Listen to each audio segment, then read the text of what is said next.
안녕하세요. 우리 서북교회 청소년 여러분, 한 주 동안 잘 지내셨습니까? 오늘 말씀은 출애굽기 7장 3절에서 5절까지 말씀을 보겠습니다. 자, 다 같이 읽겠습니다. 출애굽기 7장 3절 시작. 내가 바로의 마음을 완악하게 하고 내 표징과 내 이적을 애굽 땅에서 많이 행할 것이나 바로가 너희의 말을 듣지 아니할 것이 터인즉 내가 내 손을 애굽에 뻗쳐 여러 큰 심판을 내리고 내 군대 내 백성 이스라엘 자손을 그 땅에서 인도하여 낼지라. 내가 내 손을 애굽 위에 펴서 이스라엘 자손을 그 땅에서 인도하여 낼 때에야 애굽 사람이 나를 여호와인 줄 알리라 하시매. 아멘. 오늘은 모세가 이스라엘 백성을 출애굽시키는 이야기를 하겠습니다. 모세와 아론은 애굽 왕 바로에게 가서 여호와 하나님의 명령이니 이스라엘 백성을 풀어달라고 했습니다. 그런데 바로는 여호와 하나님이 누구인지 모른다며 풀어줄 수 없다고 했습니다. 애굽에서 노예로 일하는 이스라엘 백성들을 풀어주면 자신들이 일을 해야 하고 경제가 무너지기 때문입니다.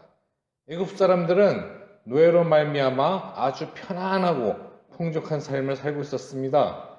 그런데 늙은이 두 명이 갑자기 나타나서 이스라엘 백성들을 풀어달라고 하니 어이가 없었습니다. 한국에는 수십만 명의 외국인 노동자들이 일하고 있습니다.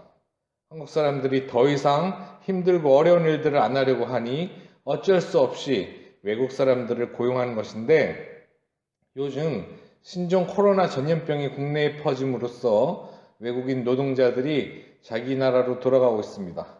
국경이 봉쇄되기 전에 빨리 돌아가려고 줄을 서서 기다리고 있습니다. 우리나라 농부들은 사람이 없어서 농작물을 수확하지 못하고 공장에도 사람이 없어서 공장을 돌릴 수 없는 지경에 처해 있습니다. 월급을 더 올려준다고 해도 코로나가 무서워서 본국으로 돌아가겠다고 합니다. 한마디로 노동자들이 없으니 경제가 파국으로 치닫고 있습니다. 애굽의 왕 바로도 마찬가지입니다. 400년 동안 애굽 사람들은 놀고 먹었습니다. 일할 줄을 모릅니다.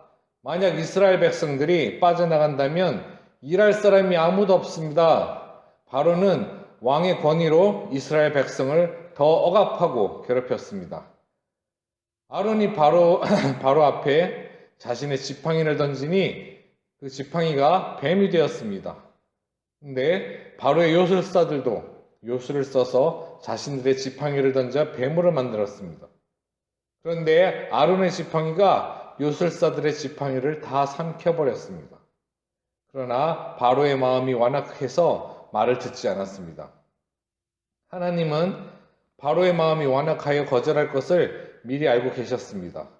모세와 아론이 여호와께서 명령하신 대로 바로와 그의 신하 앞에서 지팡이를 들어 나일강을 치니 그 물이 다 피로 변하고 나일강의 물고기가 죽고 그 물에서는 악취가 났습니다. 바로의 요술사들도 똑같이 할 수 있었습니다. 애굽 사람들이 나일강 물을 마시지 못했지만 바로는 모세의 말을 무시했습니다.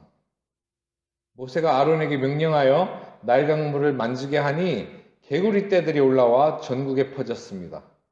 그런데 바로의 요술사들도 똑같은 능력을 행할 수 있었습니다. 수많은 개구리가 나일강에서 올라와 왕궁과 모든 사람들의 집안에 들어와 일상생활을 할 수 없게 되자 바로가 항복하여 이스라엘 백성들을 보내주겠다고 했습니다. 모세가 하나님께 간절히 기도하니 개구리들이 집과 마당과 밭에서 나와 죽었습니다. 바로가 숨을 쉴 수 있게 되자 그는 마음을 바꿔 이스라엘 백성을 보내주지 않았습니다. 모세가 아론에게 명령해서 지팡이로 땅을 치게 하자 땅에서 이가 사람과 가축에게 올라와서 심하게 괴롭혔습니다. 바로의 요술사들도 똑같이 하려고 시도했으나 이번에는 하지 못했습니다. 요술사들이 바로에게 이것은 하나님의 능력이라고 말해줬지만 바로의 마음은 완악하여 그 말들을 무시하였습니다. 네 번째 재앙으로 하나님이 파리떼를 보내시니 애굽 땅 전체가 파리떼로 황폐하게 되었습니다. 그러나 이스라엘 사람들이 사는 곳에는 파리떼가 없었습니다. 바로는 모세와 아론을 불러서 백성을 놓아줄 테니 파리떼를 없애달라고 했습니다. 모세가 하나님께 간구하니 파리떼가 떠나고 하나도 남지 않았습니다. 그런데 바로는 이스라엘 백성들을 놓아주지 않았습니다. 5번째 재앙으로 하나님이 애굽의 가축들에게 심한 전염병을 내려서 가축들이 죽게 하였습니다. 그러나 이스라엘 백성들의 가축들에는 전염병이 내리지 않았습니다. 바로는 이스라엘의 가축들은 죽지 않은 것을 보고도 마음이 완강해져서 백성들을 보내주지 않았습니다. 6번째 재앙으로 모세가 화덕의 재를 하늘로 높이 날리니까 그 재로 인해 애굽 사람들과 짐승들에게 악성 종기가 생겼습니다. 요술사들도 악성 종기가 생겨서 제대로 일어서지 못했습니다. 그런데 하나님이 바로의 마음을 더 완악하게 만드셨습니다. 마음이 더 완악해진 바로는 이스라엘 백성들을 보내지 않았습니다. 하나님이 말씀하셨습니다. 내가 애굽 사람들을 다 전염병으로 죽일 수 있었지만 살려둔 이유는 나 여호와가 살아있다는 것을 알려주기 위함이다. 출애굽기 9장 16절에 있습니다. 모세가 내일 하나님이 7번째 재앙으로 우박을 내리시니 가축을 들여두지 말고 집으로 들이라고 했습니다. 바로의 신하 중에 여호와의 말씀을 두려워하는 자들은 그 종들과 가축을 집으로 피하여 들였으나 여호와의 말씀을 마음에 두지 아니하는 사람은 그 종들과 가축을 그대로 들에 그대로 두었습니다. 그 다음 날에 모세가 하늘을 향하여 지팡이를 드니 번개 소리와 함께 우박이 내려 들에 있던 가축들과 채소들이 다 죽었지만 집 안에 들어놓은 가축들은 죽지 않았습니다. 불덩이가 우박에 섞여 내렸는데 너무 심하게 내려서 들과 밭에 있는 것들이 모두 상했고 나무까지 꺾여 죽을 정도였습니다. 그런데 이스라엘 자손들이 사는 고센 땅에는 우박이 내리지 않았습니다. 바로가 사람을 보내 모세와 아론을 급히 불러왔습니다. 그리고 자신이 범죄하였고 여호와 하나님은 의로우시고 자신은 악하다고 고백했습니다. 그리고 우박을 그치게 해주면 백성들을 보내주겠다고 약속했습니다. 모세는 자신이 하나님께 기도하면 하나님이 우박을 그치게 해주시겠지만 바로 당신은 마음이 완악해서 이스라엘 백성을 절대로 보내지 않을 것이라고 바로에게 말했습니다. 모세가 하나님께 기도하니 우박이 그쳤습니다. 그런데 바로는 모세가 예언했던 것처럼 이스라엘 백성들을 놓아주지 않았습니다. 하나님이 바로의 마음을 완악하게 만드시는 이유는 세상 사람들과 그 자손들에게 하나님이 살아계신다는 것을 보여주기 위한 것이었습니다. 요즘 코로나 사태를 보면 하나님은 지금도 살아계시고 또 역사하신다는 것을 우리가 잘 알 수 있습니다. 이스라엘 백성들이 사는 고센 땅에는 우박이 내리지 않았습니다. 오늘 본문을 통해 하나님이 재앙을 내리실 때 하나님의 백성들에게는 재앙을 내리지 않는다는 것을 알 수 있습니다. 모세가 바로에게 이번에는 메뚜기로 애굽을 망하게 할 것이라고 말하니 이제는 바로의 신하들이 바로에게 잔소리를 하며 애굽이 망했으니 어서 빨리 이스라엘 백성들을 보내자고 독촉하였습니다. 바로가 모세를 불러서 그래 데려갈 자가 누구냐고 물으니 모세는 남녀노소와 양과 소를 데리고 가겠다고 했습니다. 여기서 우리가 자세히 관찰해야 할 부분은 모세가 이스라엘의 남녀노소를 데리고 가겠다고 한 것이 아니라 여호와의 앞에 절기를 지킬 남녀노소와 양과 소를 데리고 가겠다고 했습니다. 이 부분은 매우 중요한 이야기입니다. 이 부분에 대해서는 나중에 더 이야기하겠습니다. 모세의 말을 들은 바로는 기가 막혀서 모세와 아론을 왕궁에서 내쫓아버렸습니다. 8번째 재앙으로 하나님이 동풍을 일으켜 메뚜기 떼를 불러오셨습니다.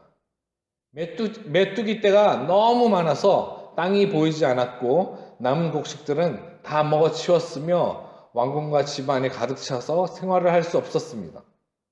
바로가 모세와 아론을 불러서 내가 죄인이니 한 번만 용서해달라고 했습니다. 모세가 하나님께 기도하니 하나님이 서풍을 일으켜서 메뚜기 떼를 모두 홍해로 몰아 넣으셨습니다. 그러나 하나님께서 바로의 마음을 완악하게 하셔서 이스라엘 백성을 놓아주지 않았습니다. 이 부분에 대해서 하나님이 너무하신 거 아닌가라고 생각할 수도 있습니다. 그러나 그것은 그렇게 생각하시면 안 됩니다. 자식이 잘못 나가고 있는데 어느 부모가 가만히 앉아서 오냐오냐 하겠습니까? 매를 들어서라도 혼내는 것이 부모의 마음입니다. 형이 잘못했는데 굳이 동생 앞에서 형을 크게 혼내는 이유가 무엇이겠습니까? 동생이 그것을 보고 형처럼 죄짓지 말라고 경고하는 것입니다. 같은 죄를 저지르면 형처럼 혼난다는 것을 보여주는 것입니다. 하나님이 애굽을 징계하시는 이유가 이스라엘 백성이 보고 배우라는 것입니다. 그런데 이스라엘은 그것을 배우지 않고 잊어먹고 나중에 애굽과 같은 죄를 저질러서 하나님께 징계를 받습니다. 참으로 안타까운 일입니다. 모세가 하늘을 향해 손을 드니 애굽에 3일 동안 흑암이 내렸습니다. 아무것도 보이지 않아서 침대에 누워있을 수밖에 없었습니다. 그런데 이스라엘 백성들이 거주하는 곳에는 빛이 있었습니다. 신기하게도 그 재앙은 애굽 사람들에게만 내렸습니다. 이스라엘 백성들은 9번째 재앙도 피해갔습니다. 바로가 모세를 불러서 양과 소는 제외하고 남녀노소만 데리고 가라고 했습니다. 그러나 모세는 하나님께 제사 드리려면 가축이 필요하니까 모든 가축을 데리고 가야 한다고 했습니다. 바로는 화가 나서 모세를 내쫓으면서 자기 얼굴을 다시 보는 날에는 살려두지 않겠다고 했습니다. 그러자 모세는 바로에게 10번째 재앙을 경고하였습니다. 하나님이 애굽 땅에 있는 모든 처음 난 생명을 바로의 장자로부터 가축에 처음 난 것까지 모두 죽이실 것이라고 했습니다. 그러나 이스라엘 백성에게는 그 재앙이 미치지 않을 것이라고 했습니다.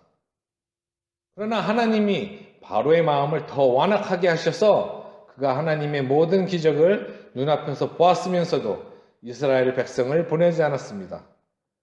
하나님이 이스라엘 백성들에게 어린 양을 잡아 그 피를 문설주에 바르라고 지시하셨습니다. 하나님이 애굽을 칠 때에 문설주가 피가 있으면 그냥 넘어가신다고 하셨습니다. 그러나 문설주에 피가 없으면 아무리 이스라엘 사람이라고 할지라도 하나님의 징계를 피할 수 없는 것이었습니다. 그런데 왜 하나님은 9번째 재앙까지는 아무 조건 없이 피하게 해주시다가 10번째 재앙에서 이스라엘 백성들을 애굽 사람들과 똑같은 심판받는 위치에 두셨을까요? 과연 이스라엘 백성은 누구입니까? 피 속에 아브라함과 이삭과 야곱의 피만 흐르면 이스라엘입니까? 아닙니다. 애굽에 사는 이스라엘 백성들 중에서 애굽과 동화되어 사는 사람들도 있었습니다. 그들 중에는 하나님의 말씀에 순종하지 않는 사람도 있었고, 비록 애굽인이지만 이방 민족이지만 하나님을 두려워하고 하나님의 말씀에 순종하는 사람들도 살았습니다. 결국 이스라엘 백성은 생체학적으로 같은 DNA를 가진 집단이 아니라 하나님의 말씀에 순종하는 신앙 집단이었습니다. 이스라엘 사람이라 할지라도 하나님을 믿기 싫어하고 애굽에 남고 싶으면 문설주에 피 안 바르고 애굽 왕이 하라는 대로 하면 되는 것이었습니다. 이런 사람들까지 출애굽시켜줄 필요는 없는 것입니다. 결국 10번째 재앙을 피하고 출애굽한 사람들은 여호와의 신앙을 지키고 모세의 말에 순종한 사람들이었습니다. 그 사람들 중에는 이방 민족들도 있었습니다. 우리는 어떻습니까? 우리는 그리스도인으로 모두 구원받습니까? 그리스도인은 모두 구원받습니까? 무조건 구원받습니까? 여호와의 신앙을 지키고 예수님의 말씀에 순종하는 사람이 진정한 그리스도인인 것입니다. 자신은 그리스도인이라 말하면서 예수님이 하시는 말씀과 반대로 행동한다면 그 사람이 어떻게 진정한 그리스도인이라 할 수 있겠습니까? 요즘 그리스도인 중에는 무늬만 그리스도인 사람들이 정말 많습니다. 그리스도인이라면서 성경에 대해서는 잘 모르고 세상에 있는 것들을 갈망하고 사랑하는 사람들이 많습니다. 그러나 마지막 날에는 하나님 말씀에 순종하는 사람만이 구원을 받는 것입니다. 그러므로 하나님이 지금 어떤 말씀을 하고 계시는지 귀 기울여 들어야 합니다. 매주 예배에 참석해야 합니다. 그것도 모자르면 모든 예배에 참석하고 인터넷으로 유명한 강사들의 말씀을 들어야 합니다. 그래서 하나님을 바로 알고 깨달아야 하나님의 말씀에 순종할 수 있는 것입니다. 우리 서북교회 청소년들은 하나님의 말씀을 듣고 배우는데 열심을 다하여 하나님의 무한하신 사랑과 복을 받는 사람들이 되시기를 바랍니다. 다 같이 기도드리겠습니다. 하나님 아버지 감사합니다. 우리 서북교회 청소년들이 점점 하나님 말씀에 귀 기울일 줄 알고 하나님의 말씀을 사모하는 그런 하나님의 기뻐하시는 자녀가 될 수 있도록 인도하여 주시옵소서. 지금 코로나로 집에서 계속 지내고 있는데 정말 하나님 아버지께서 함께하여 주셔서 힘과 용기를 주시옵시고 더욱더 하나님 말씀에 매진하고 공부할 수 있는 그런 우리 학생들이 될 수 있도록 인도하여 주시옵소서. 예수님의 이름으로 기도드리옵나이다. 아멘. 여러분 수고하셨습니다. 꼭 헌금 잊지 말아주시고요. 다음 주일에 또 뵙겠습니다. 그럼 안녕히 계세요.